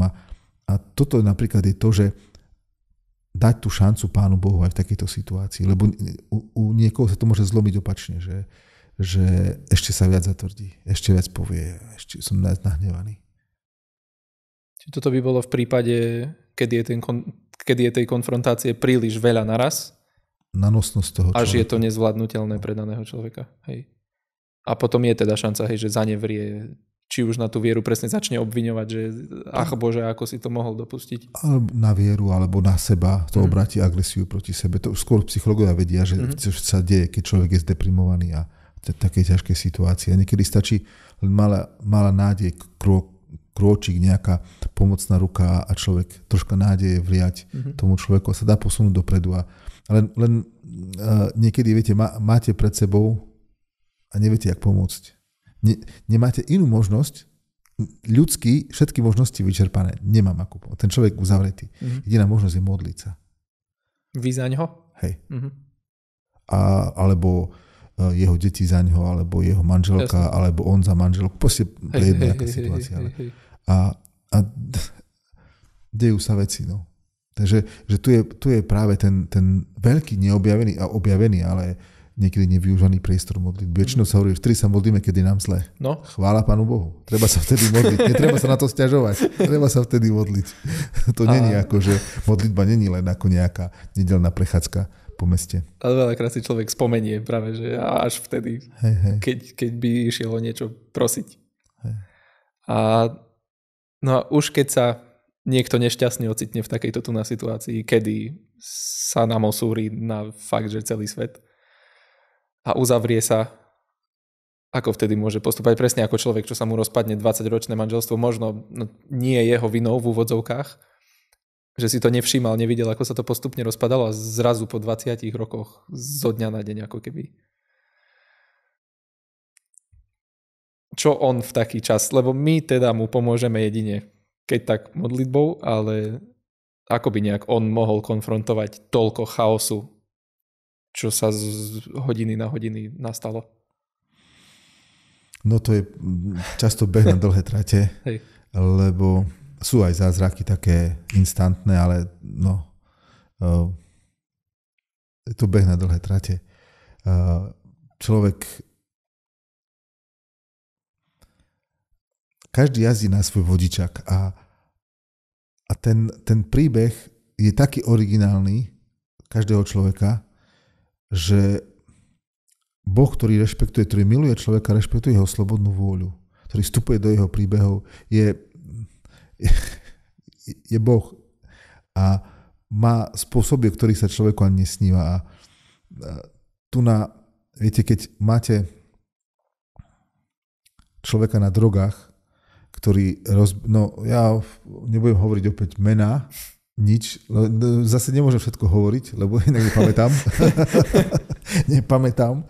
A druhá vec, že aj sa ani nemôžem byť konkrétne hovoriť o iných osobách, ale len ako taký modelový, ale založený to je skutočnosť, že chlap, ktorý na ťažkých závislostiach, rozbitá rodina a dáva si dokopy vzťahy. S manželkou aktuálne to nevie dať dokopy, lebo to nevie dať. Je to proste, sú nejaké limity. Ale dáva sa sám seba dokopy, dáva dokopy svoj vzťah k synovi, teda k deťom, čo sú, a dáva dokopy vzťah k ľuďom okolo, snaží sa byť k tým najbližším, s ktorými žije, kde pracuje, snaží sa a ide krok za krokom. Nemá vyriešené mnohé veci, nemá vyriešený ten vzťah s manželkou. Má za sebou už 2-3 roky práca na sebe. Ale vstal z mŕtvych. Vstal z mŕtvych. Pred 3 rokmi bol zázrakom zachránený v nemocnici. Už utiekol hrobárovi z lopaty, čo tak ťažko to bolo. A teda ten progres za 3 roky je viditeľný. Nie je vyriešené mnoho vecí. Hej. Ani on sa necíti super nejak akože hrdinský, ale robí niečo a sa teší z tých malých úspechov, malých krokov. A 3 roky už je dosť tých malých krokov. Hej. 365x3 malých krokov. Takže to je to, že kde si sa človek potrebuje, ako sa hovorí, naraziť na dno, alebo teda nemusí na dno naraziť, ale musí vedieť, že už je veľmi dole. A mať aspoň trošku priestoru. Áno, Bože, poď tu, vstup do mojej situácie, volám ťa, príď, zachraň ma. Ja už si neviem pomôcť. A tam sa potom môžu diať veci. Samozrejme, odborná pomoc, všetko zase... No jasné. Pán Boh nerobí zázraky na počkanie, že teraz teraz tento... Dobre, tak tomu teraz robím, ten ešte počká, tu máme nejakú minutáž, to dlhé sťahovanie. To nie. To by bol smiešný Pán Boh takýto. Čiže otvoriť Pánu Bohu aspoň to maličké okienko, ktoré mu viem v rámci tej svojej katastrofy otvoriť. A aj ľuďom. Hej, no jasné. Lebo Pán Boh koná cez ľudí. Áno. Hej, lebo ja by som, mám tendenciu vnímať veci takto tu na absolútne, že ak by v prípade nejakej katastrofy vedel by som si predstaviť, že by som to vnímal, že bol som niekde v bode 1, padol som na bod 0 a rovno by som chcel spraviť nejaký krok 1 naspäť na bod 1. A presne, že by som ignoroval taký tú možnosť pomalého rozvoja a postupu. A presne v takom momente by som si vedel predstaviť, že by som uzavrel svoje vnútro akejkoľvek možnosti, lebo ten celkový skok je príliš veľký a nezmanéžovateľný, lebo fakt má človek pocit, že sa rozpadlo ozaj všetko, na čom stál. A ťažko si uvedomiť, že ozaj tak krôčik po krôčiku by to vôbec niečo spravilo na to, aká veľká priepasť to je, v ktorej sa našiel. Čiže aspoň tú štipku sily v sebe nájsť, aby si uvedomil veľkosť toho, keby každý deň 3 roky robil aspoň ten malý krôčik. Toto si viem predstaviť, že by bola tak nejaký môj postup vnútri, preto teraz si to viete predstaviť, lebo tu sedíte pri mikrofóne a v pohode. To hej. Ale keď je človek dole, je to... No, nebol som vo svojom živote, Bohu vďaka zatiaľ, tak dole, že by som mal až... Ale bol som teda dôverníkom v mnohých prípadoch, kedy to bolo veľmi dole a som nevedel, čo povedať. Lebo ten človek akože všetko vie, ale ťažké situácie sú to. Hej, no jasné, že tak to už sú také. Nie je na to nejaká aplikácia, že tak teraz dobre si stiahni túto apku a presne toto a všetko pôjde. Hej. No to už sú zasa našťastie také extrémy, kde keď bude mať trošku šťastia, tak sa nie každý ocitne. Čiže aspoň, že to...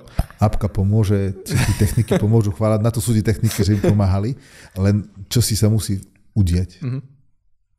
Hej, no jasné. Mám ďalšiu teóriu, ktorá mi napadá. Aj ste to trošku podotkli. Toto neviem, či sa nachádza v Biblii, alebo som to čítal niekde, no to už vy uznáte, ale príbeh, kedy boli ľudia v chráme a vonku sa spustila nejaká búrka a Ježiš so zopár ľuďmi vybehli von pomáhať, ratovať, robiť čo sa len dá a časť ľudí ostala dnuka v chráme naďalej sa len modliť za to, že aby dobre bolo, aby prestalo. A Ježiš sa vrátil naspäť a začal na nich hromžiť s tým, že Boh nemá iné ruky ako tie vaše dve a že teraz nie je čas na modlenie, ale teraz je presne čas na tú akciu. A ono vo všetkej svojej naivnosti si predstavujem, že by sa mohol človek dostať do bodu, kedy možno by všetko chcel riešiť iba skrze tú modlitbu a zabúda na akciu, ktorú musí v podstate Boh cez neho konať, aby sa veci vyvíjali pozitívnejším smerom alebo aby sa vôbec niečo vpred dialo. Jedna taká zásada hovorí, že treba sa modliť tak, aké by to všetko na Pánu Bohu bolo. A robiť tak, aké by to všetko iba na nás bolo. Je to taký, taký sofizmus, ale no tak. Hej. Hovorí to o tom napätí, o tej dynamike, že no a potom ešte taký jeden pokušenie nás ľudí je mať všetko pod kontrolou. A to je dobré, treba mať pod kontrolou to, tamto, všetko, to je jasné. Seba hlavne. A má to aj svoje hranice. Nemôže mať všetko pod kontrolou. Nie všetko závisí odo mňa. Nie všetko závisí odo mňa. A v podstate až tak veľa odo mňa nezávisí vo vzťahu tam celosvetovom. Nie? Tak my tu na Slovensku si myslíme, aký sme dôležití, ak sa tu hádame medzi sebou a neviem čo, ale troška choďte do sveta, akože tak vás to prejde veľmi rýchlo, že tak upoznáte to. Že Slovensko, že to ako v ktorom hoteli bývate, by sa spýtal Číňan, nie? Koľko vás 5 miliónov, a v ktorom hoteli bývate.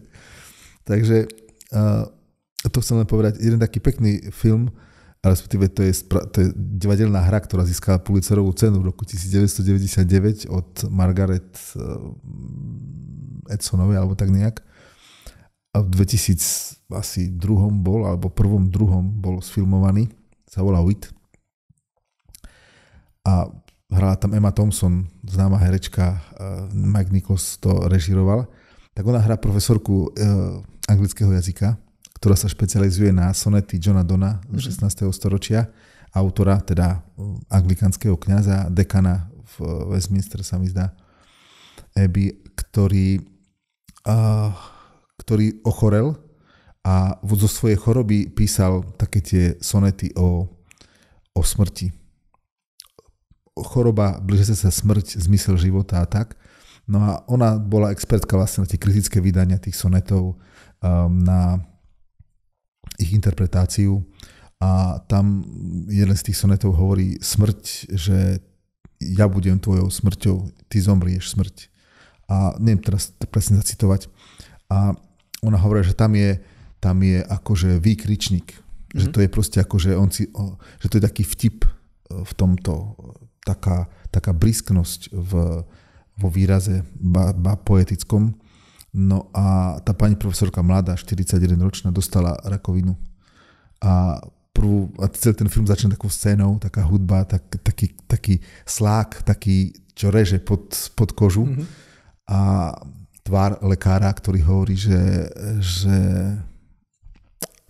pani profesorka Vivian, neviem, jak sa volá preziskom, že máte rakovinu 4. stupňa. Stupeň 5 neexistuje. A ona hovorí, OK, pokračujte ďalej. Je Angličanka, profesorka, hovorí, ja som profesorka anglického, a potom je prestrih na toho, na ňu samú a vlastne ona aký by sa rozprávala s vami v tom filme. Celý film sa s vami rozpráva a hovorí s vami, jak ona prežíva tú liečbu a to všetko ostatné. A hovorí, že ja som profesorka stredovekej literatúry a expertka na Johna Donna. Ja viem všetko o živote a o smrti. A lekár mi povedal, že to bude otázka života a smrti. Ja viem všetko o živote a smrti. Ja to dám. A teraz postupne ako prechádza tými štádiami, bývalý študent, ktorého učila nejaké literárne veci, tam je lekár ošetrujúci a on tam ošetruje. A dosť na tom, že nechcem tu teraz prezradiť ten film, len chcem povedať to, že tam pekne vidno, ako super inteligentná osoba, ktorá má veci pod kontrolou, ktorá má usporiadané mnohé veci v živote, ako sa dostáva na ľad. A zrazu si je neistá. A keď je úplne akože dole, vtedy objavuje čosi, čo predtým nikdy nezaregistrovala. A čo zistila, že v podstate tam aj zaznievali niektoré veci. No a toto, opäť nechcem prezradiť ten film, ak sa skončia nič, len že to niekedy pre nás moderných ľudí také veľké pokušenie, že ja viem všetko. Ja mám všetko pod kontrolou. Ja dám ruku do ohňa. Že to je tak. Ja sa spýtam, a čiu? Tvoju? Či cudziu? že niekedy je to veľké pokušenie mať veci pod kontrolou. Hej. Ja preto som sa aj tak zamyslel, lebo veľmi, veľmi často presne v týchto rozhovoroch vyťahujem otázku spontánnosti a zamýšľal som sa, že to je len jedna taká blbá téma, že prečo sa to každého pýtaš a prečo. Ono paradoxne sa mi zdá, že sú tu aj relatívne hostia spontánneho charakteru. Tak sú viac ako ja. Na mikrofón a do kamery. Tak. A mám sa od nich čo učiť. Určite v tomto tunale, lebo mám tendenciu presne spadnúť do takého programu idúceho kolobehu, fungujúceho a som spokojný vo svojom komforte. Ale uvedomujem si význam tej spontánnosti toho nepoznaného a presne tej hranice medzi tým, čo je známe a neznáme a aby som si dovolil nazrieť aj tam, aby som neostával iba v tých svojich pevne nalinajkovaných cestičkách, lebo v nich zakrpatiem. A toto to je taká, to by som mohol nazvať ako nejakým takým začiatkom svojej duchovnej cesty je načúvať tej spontánnosti a tomu potenciálu, ktorý sa tam nachádza, ktorý som nerealizoval kvôli tomu, že som bol vo svojej komfortnej zóne. Načúvať tomu hlasu, čo vlastne objavujem, že je tam a je kreatívny a je krásny a neskutočne pestrý. A tiež veriť tomu neznámemu, kam ma to potenciálne zavedie. Čiže som si možno uvedomil hĺbku tej otázky a toho, prečo vlastne hľadám a natoľko sa sústredím na otázku hľadania spontánnosti vo svojom živote. Presne kvôli tomuto tu, aby som sa, lebo nerad by som to začal riešiť o 20 rokov neskôr. Radšej teraz, ako potom. Aby som tiež zvládol tú konfrontáciu s tou realitou. Radšej teraz, ako potom, keď budem ešte tvrdšie nalinajkovaný neskôr. Tak súhlasím s vami. To je moje vyznanie. Vám ďakujem pekne za úprimnosť, za otvorenosť. Ja si myslím, že to je dobré, určite. A vzťahy nás najviac poobrusujú. Jedna vec je niečo, my si naliňajkujeme, predstavíme, to by sme mali na tom pracovať a taký rozvoj. A príde rodina, manželka, prvé dieťa, druhé dieťa, tretie dieťa, rodiny o tom hovoria, že prežívajú a výzvy, práca, zdravotný stav, všetko možné, že to človeka, ja sa písmo hovorí, že dosť má deň svojho trápenia. Že dosť tom nie je toho tých výziev. A človek, ďalšie miesto z písma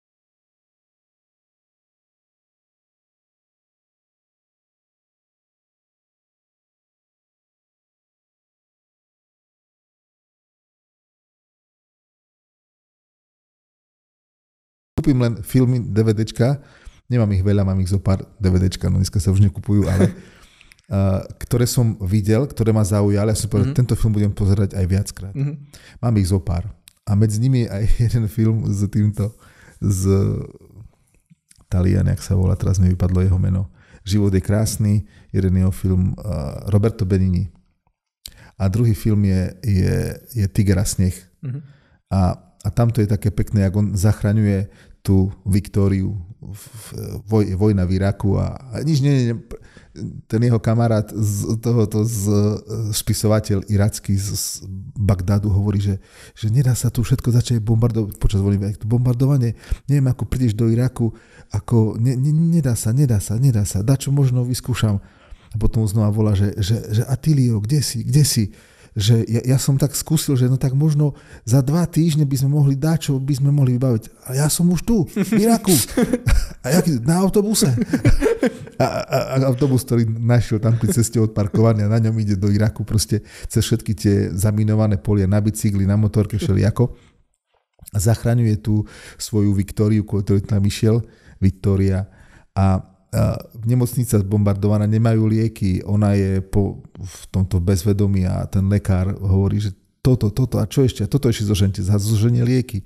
A čo ešte mám urobiť? A ten doktor povedal, všetko sme urobili. Všetko, čo sme mali, sme zapojili, sme všetko, dali sme infúziu, všetko toto. A čo ešte môžem robiť? Teraz sa už len modliť. A to sa ide modliť.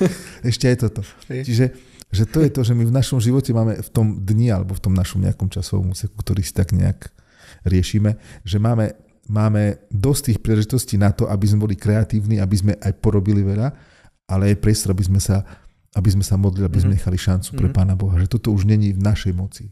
To už není pod našou kontrolou. Všetko robím, všetko do posledného lieku, do posledného toho, čo sa dá, ale si priznať, že je tu desi hranica. A to je potom aj to otvorenosť pre život, ktorý sa smrťou nekončí.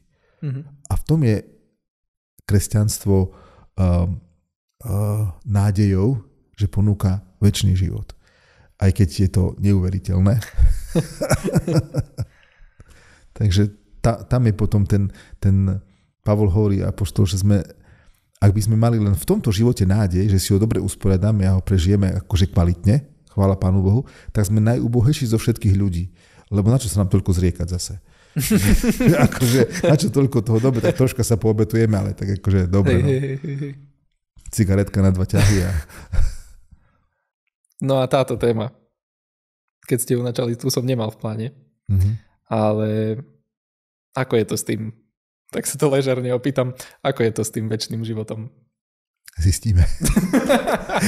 Tak to, neviem, že to nie je odpoveď, ale vychádzame z toho, čo teda tá naša nádej je postavená na svedectve o Kristovom zmrtvých staní, skriesení a na dare Ducha Svätého, ktorý potom dáva, ale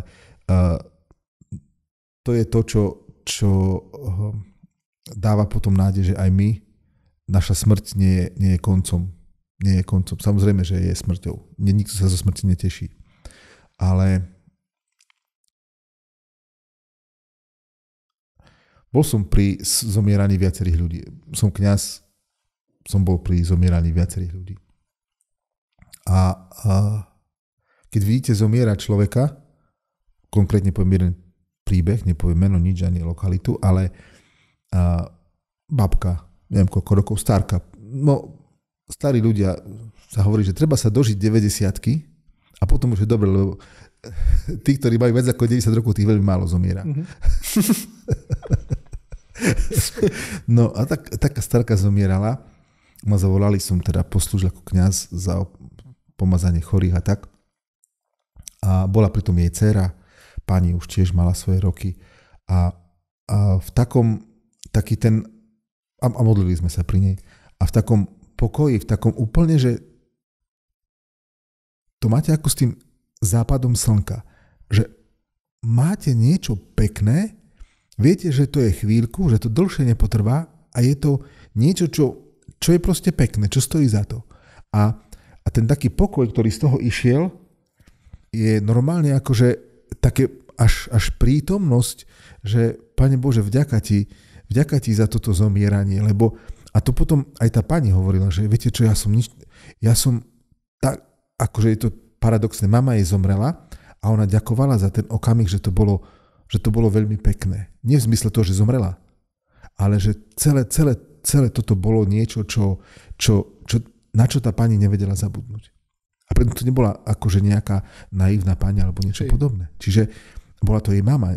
Tam je veľmi hlboký ten akože vzťah človek a mama, človek matka, nie? To je zdroj na toto. Čiže tam môžeme pri tých skúsenostiach so zosnulými, alebo teda s tými, ktorí zomierajú v Pánovi, vidieť aj ten radostný rozmer nádeje, čo potom sa prejavuje aj pri pohrebných obradoch, aj keď nevždy sa to prejavuje, že nie je to len smútok, ale je to aj nádej. Pochovávame s nádejou na stretnutie v nebeskej očine. Nevieme, ako fakt nevieme to popísať. Apoštol Pavol hovorí, že ani oko nevidelo, ani ucho nepočulo, ani do ľudského srdca nevystúpilo, čo Boh pripravil tým, ktorí ho milujú. Sú nejaké mystické skúsenosti, extatické nejakých svetcov, mystikov, mimoriadne, ktoré svedčia o týchto veciach, hovoria tie mystické zjavenia. Veríme im, prečo by sme neverili, ale stále je tu tá taká nádej, že ten balíček si ešte len rozbalím. Ešte nie je rozbalený.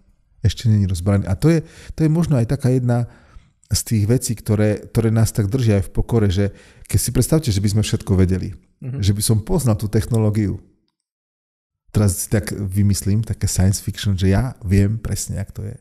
Mám tu troška nejaké tie, keď si porozprávam a ja si, alebo teda pustím niečo a urobím si nejakú reklamu a ukážem, že to funguje presne takto a by som to nejak sfilmoval, by som mal nejaké prepojenie telefóna na druhú stranu s paušálom datovým. Neviem, vymýšľam si somariny. A ako by to bolo blbé. O ničom. O ničom. Minimálne pre mňa. Hej. Lebo ja by som čo robil? Tak by som teraz... Boh by som bol. No nebol by som, ale bol by som... Čo by som bol? Ja to neviem ani povedať. Hej, ale myslím, možno že... už také romány sú napísané o tom. To už tak tú myšlienku mala, napísal román. Ale není to tým pádom iba taká naivná nádej? Áno, vyzerá naivne. Hej. Ale že či to je naivná nádej, s tým by som nesúhlasil. Mm-hmm. Lebo koľkí veľkí ľudia mali takúto naivnú nádej a dokázali obrovské veci práve v tejto veľkej naivnej nádeji. Zoberte si však celú kresťanskú kultúru. Tu vedľa katedrála. Čiže... Prečo by sme tu nemali plechový tento postaviť, akože vykurovaný a klimatizovaný priestor namiesto katedrály, kde sa mrhá materiálom, kde sa zbytočne riskuje, že z väčšej výšky spadne dole a robí väčšiu škodu ten šúter. Čiže aj tá naivná nádej má svoje miesto. Hej. No, človek si kladie otázku, že či skutočne mám tak pod kontrolou otázku života a smrti, že by som si dovolil povedať, že áno, je to, áno, z pohľadu matematiky je to naivná nádej. Mm-hmm. Určite.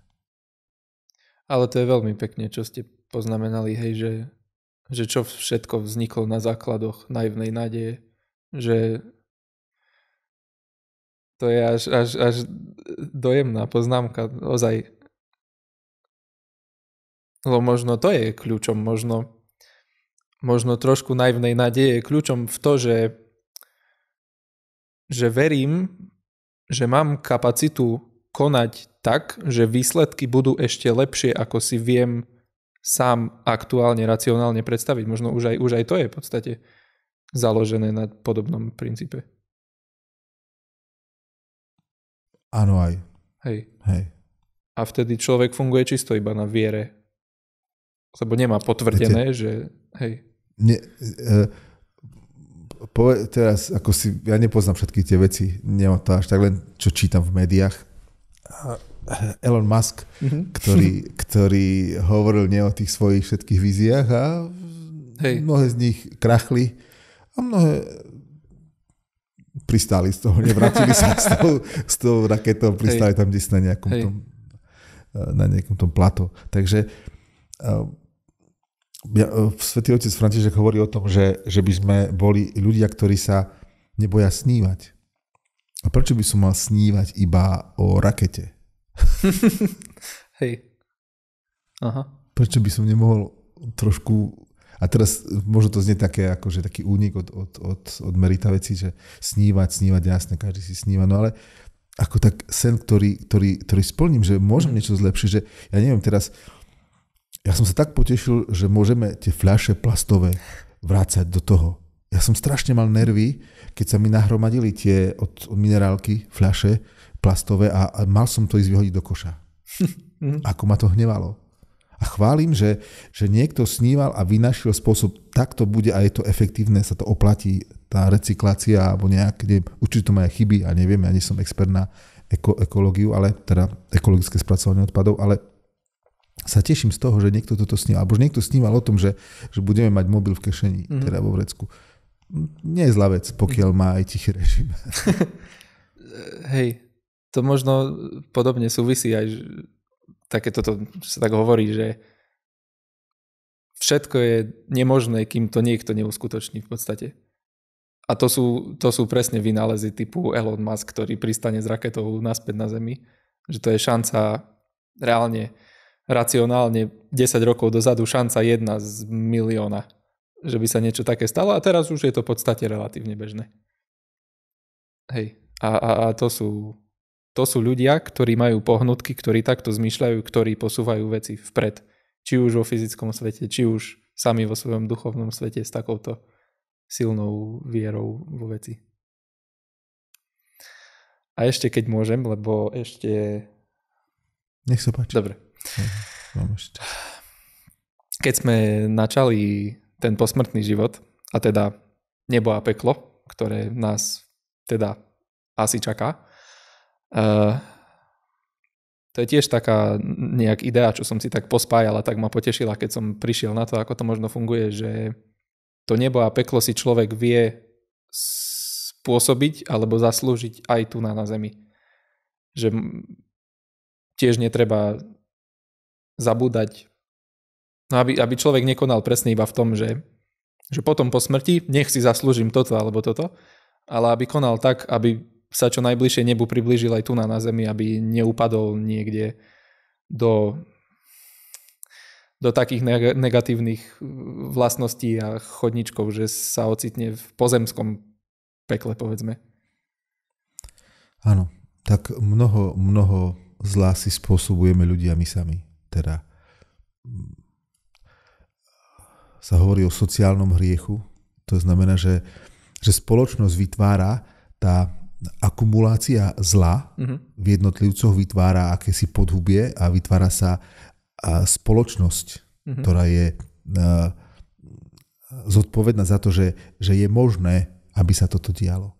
A tu je napríklad čokoľvek oblasti. Spoločnosť, ktorá nerobí nič so zlom, nechá ho rásť v tej či onej podobe, o akejkoľvek podobe zla. Tak treba dať čo na tej spoločnosti meniť. A my, kresťania, nie sme tí, ktorí nech spoločnosť, nech všetci tu zahynú. My máme objednané dovolenku na celú večnosť, nebeské Chorvátsko s jachtou. Ale toto je chore, lebo to nie je kresťanské. Kresťanské je, čo Kristus hovorí. Už teraz, kto verí vo mňa, už teraz prešiel zo smrti do života. To znamená, keď som sa znovu narodil ako ten Nikodém, ktorý sa aj v Janovom evanjeliu znovu narodí. Keď dočítate Janovo evanjelium, 3-krát tam vystupuje Nikodém na začiatku v 3. kapitole, kedy v noci príde za Ježišom, lebo sa bojí, že dostane po hlave od svojich kolegov z veľrady. A že jak to je, Ježiš musí sa znovu narodiť. Čo znamená sa znovu narodiť? No a začína pôrod Nikodéma.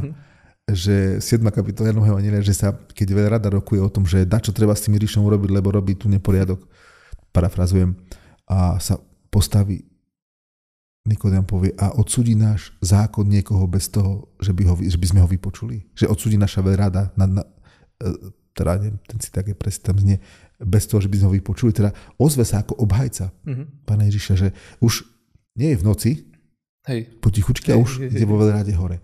No a na konci, v 19. kapitole, Nikodém, keď Ježiš je ukrižovaný, ho vložia do hrobu, tak Nikodém prinesie 100 libier vzácnej nardovej masti, alebo tých proste toho mazíva, alebo teda toho oleja, ktorý sa používa čo je obrovské množstvo. 100 libier je veľká váha, aj sám by to nebol niesol.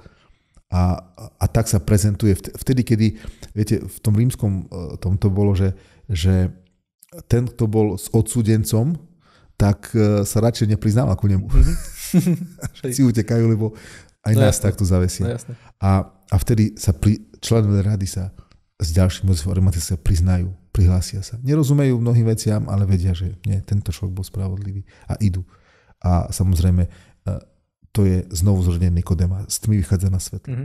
Takže aj spoločnosti, my kresťania by sme nemali byť tí, ktorí, nám je to jedno, však nejak to uhráme, do tej nebeskej brány nejak vobcháme, však už sa vieme tlačiť. Tu už musíš, vidíš, že sa deje dobro, podporuj, vidíš, že sa deje zlo, zamedzuj. Na to si kresťan.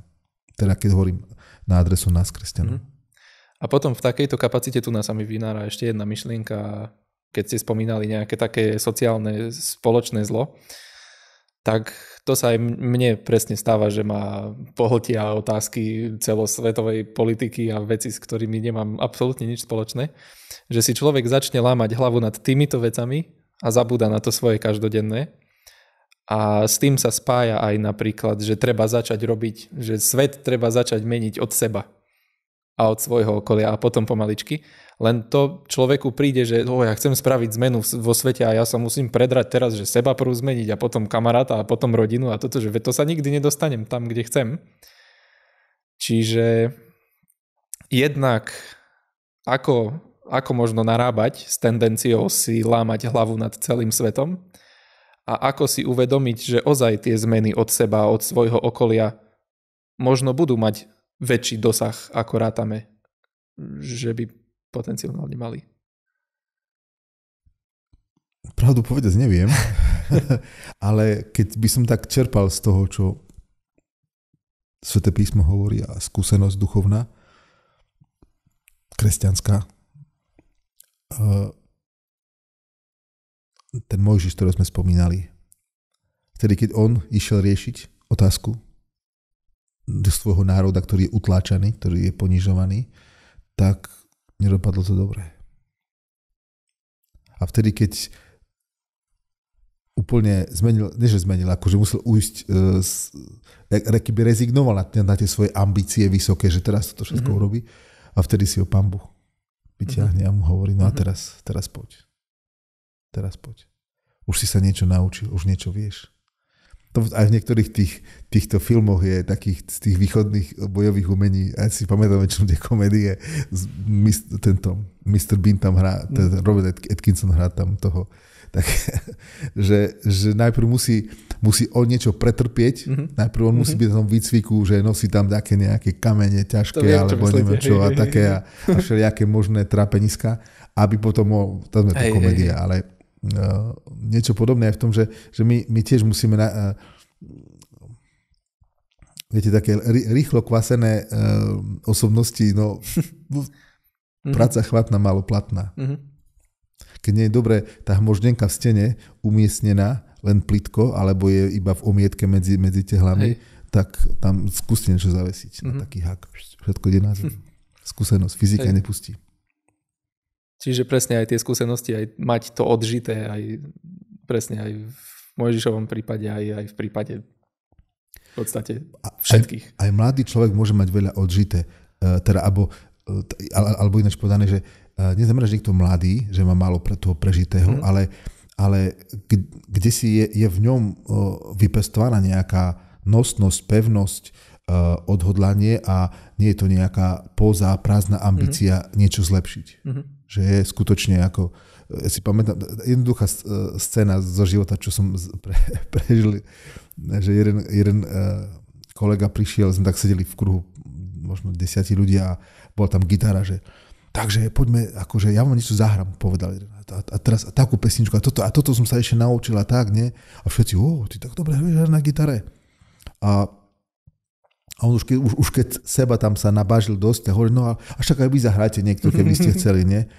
A to ani nevie. A potom, ale on vie trošku na jedného, že nie, nechcem veľmi, nie. Dali mu do ruky gitaru, tak všetci boli majster. Proste akože on sa netlačil dopredu, iní ho potlačili dopredu, pretože mal v sebe nejakú túto. A ja sa obávam, že my žijeme v spoločnosti, kde sú namaľované fasády, ale tie fasády sú potemkinovské dediny. Že pichnete do tej fasády, sú balóniky nafúknuté. Človek pichne so špendlíkom a len sliny mu ostanú na tvári. Že skutočné osobnosti ako keby boli zatlačené práve takými nejakými balónikmi. Že no, nechcem ako nikoho ani zovšeobecňovať, ale principiálne, hej, že sila osobnosti človeka sa overuje v nejakej skúške. Hej. Čo vydržíš? Vydržíš pendlík, vydržíš toto, znesieš, udržíš, ostaneš verný. Tak ono len ako taký fast food tých osobností, tak taká narýchlo namaľovaná fasáda vie byť krajšia ako tá zničená, životom oplieskaná. A umelo sa to dá namaľovať krajšie síce, ale to už je potom otázka, že na ako dlho je to stabilné s takýmito maľovanými fasádami a nie s reálnymi skúsenostiami, ktoré človek naberie. Dostávať za tie fasády normálne múr, základy, všetko a aj tá fasáda je pekná, nič proti fasáde. Hej, to je pravda. Myslím, že nadišiel náš čas, nech rešpektujem váš rozvrh teda. Tak. Ale veľmi, veľmi, veľmi pekne ďakujem, že ste si našli čas na tento rozhovor. Bolo to veľmi obohacujúce a som rád teda, že som mal možnosť sa s vami porozprávať takto. Ďakujem za pozvanie, všetko dobré, nech sa darí. Ďakujem pekne aj vám. Zatiaľ.